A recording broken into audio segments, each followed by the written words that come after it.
Get used to your grips. Thumb in, fist in the floor, belt, fist on the hip bone. Pop up into my position here.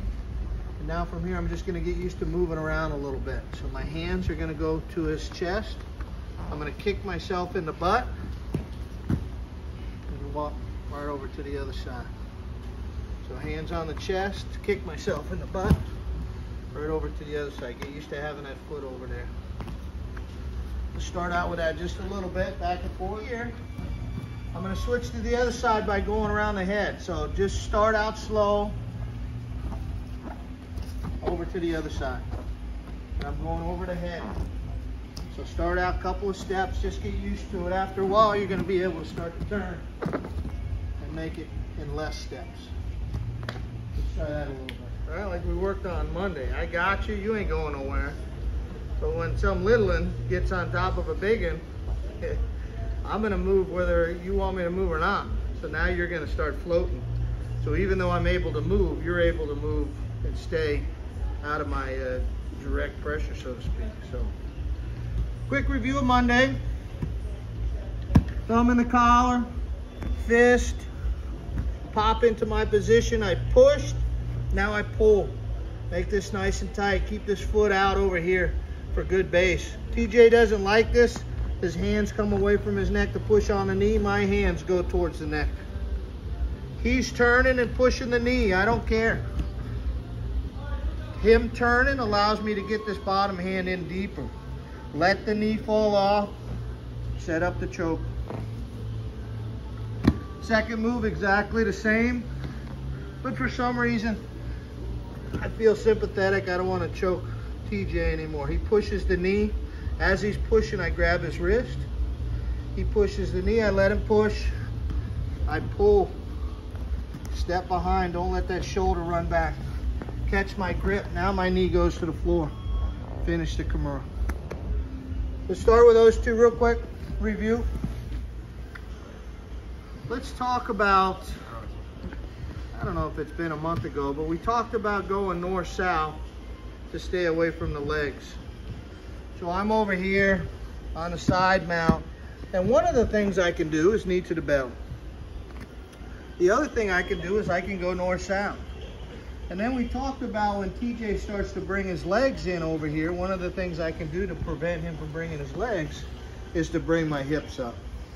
But not only can I bring my hips up, but now I can bring my knee and start to bring it back in again from here as well. And I don't really care about his arms so much, unless I'm a little guy. Little guys are always nervous on the top. Big guys don't care. So I don't care what he does with his arms. Let's just go from here. And if I wanted to, I could start with my same grips, or I could start with my hands here, whatever. And I'm just gonna work on bringing my knee here. If his arm's down, that's okay. If his arm's up and it gets stuck in there, that's okay. So don't put too much pressure, hurt your partner right now. But just get used to being over here and switching back to over here again. Let's play with that just a little bit. One of the things we worked on when we went north-south was the baseball choke. Baseball choke, very easy to set up north-south because most guys defend themselves this way, which opens this up. Guys defend this way, it changes, but it opens this up. So there's always pluses and minuses to things. But now I start to go north-south, and I get my first grip. And now TJ's nervous, so he starts setting up his defense. But it's hard to defend the first arm now that I'm in and starting to push my elbow towards the sternum. And then I'm gonna do that move we just worked on. Boom, back the knee on the belly. I'm gonna pull my elbow to my knee. And now it's very difficult for TJ to put his head on the floor, which means I can put my hand under his head. And now I just want to rest. So I'm pulling up on his head, knees tight in the belly, and I just want to rest. Like I said, for demo purposes, I have my foot on the floor, so there's not a lot of weight on TJ, but when I take my foot off the floor, there's a lot of weight on TJ. And now I'm looking for the slow choke. I have to be able to hold my grips for 30 seconds. And I'm not squeezing or pulling, I just have to be able to hold on to them.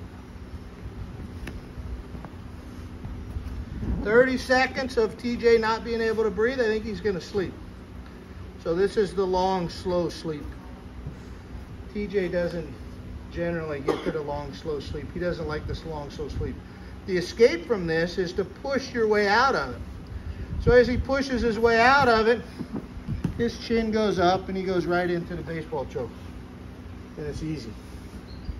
Hardest part of getting a baseball choke is getting in there and getting a hold of that neck and getting that away from everything. This is easy because he's going to do this for you and just give it to you. So, all right, I'll take it. So I make it over here, get my grip. Move we just did. Pull the elbow to your knee. Now he can't put his head on the floor, which allows me to go underneath and get my baseball grip. And then just hold him here. He doesn't like this. Can't breathe. Starts pushing, pushing, pushing. Knee comes down. Right into my baseball. So, try this out. Get your grips, don't be in a hurry. Number one baseball defense is they hug your arm. So if they hug your arms and they're really bothering the choke, just like I said, let them eat the knee. And we talked about Monday, good places to put that knee, so it's hard for them to eat it. So I get my grips, I get to my position, I'm over here. He decides to do the hug. Like I said, one thing I can do, just stay right here. But if I don't want to stay right here, I'm going to let my knee slide off and I'm going to straighten my arms for the choke. Most of the time when I do the baseball, I walk around, bring these together. But my grip is here. If I'm capable, I can just do this and straighten my arms to make the choke. And not everybody can do that. So it's something you got to be careful of, because if the guy can do it, it's very easy to finish the choke from where he's at. Regular. There it is. Yeah, he squeezes my elbows. I'm just going to straighten the arms here. Head holds the opposite hip, make it hard for him to shrimp. I'm just, like I said, I'm just doing this. Let my arms go straight down the pipe, so to speak. Try that, see how that feels. Choke. We got KIMURA. We got this side. We got the baseball choke, and then we got the other side. So there's a lot of kind of nuances we've been working on. I don't want to go too far off script, so to speak. So knee on the belly. Switch over to the other side. From here, switch to the baseball. Here, that's not working. Switch to the other side.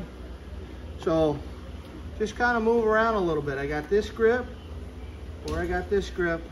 Let's talk about that real quick. Especially since we're doing the baseball choke.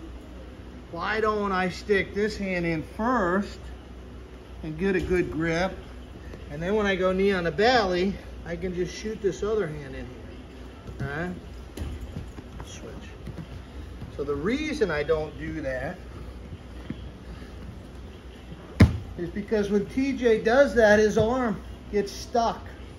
So now his wrist is behind my neck, and when I bring this arm over the top here, it locks his arm out. And I could go for an arm bar here, but there's nothing up there to hold on to him. So when I start to make that pressure, if TJ goes that way, he's gonna get stuck and get arm barred. If he goes the other way, tucks his head, look at my toes, and rolls, and we just roll up into that top position. And if I was shooting a video, I'd finish the video. Looking good. Those are my younger days. But that arm is very, very exposed when you stick it under the head first. It's very difficult now to resist this. If you could do it, it's rare, and there's a lot of experience over here talking, so be very, very careful. doing this. Start again. Right from here, his hands underneath, I'm already thinking about the movement here. He gives me space, this arm's straightening out. So he goes knee and we're already going. Like I said, it's difficult. It's difficult. So be careful. Be careful. My opinion is not worth the risk. Leaving that hand out there. Yeah, be careful. That's why we generally start with that other hand first. Now I got everything I need. By the time I put this in there, you're not doing nothing with that because I got this one. But let's go back and forth a little bit. So, anytime I'm on a side mount, anytime I'm on knee to the belly, going into the mount is considered an attack as far as how you're combining things together. So when I'm putting my moves together, I got 2 or 3 combinations going on. Mounting is part of a combination. It's not like separate. If I think about it separate, then I'm always too late, too slow, and I can't think about what I'm doing as far as that goes. So it's part of something. I'm trying the choke, I'm trying the arm bar, boom, I take the mount. So think of it that way and it'll blend better for you than some of the other things. So I've got the knee on the belly, I'm holding this over here. Unfortunately, I was on a diet last week and I look like TJ, so I could sit up here all day, it's not gonna bother me any. And I can't get the things to move that I wanna move.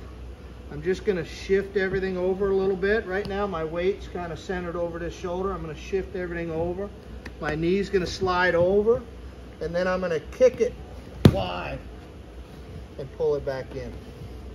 If I leave it close and try to drag it, it's gonna get stuck. And then I gotta sit here and try to get my foot out of here for the next 20 minutes. So I'm gonna ease it over, and as I get close to the floor, I'm just gonna turn my hips and kick my foot out wide as I can, and then just pull it back in again. So my knee's staying.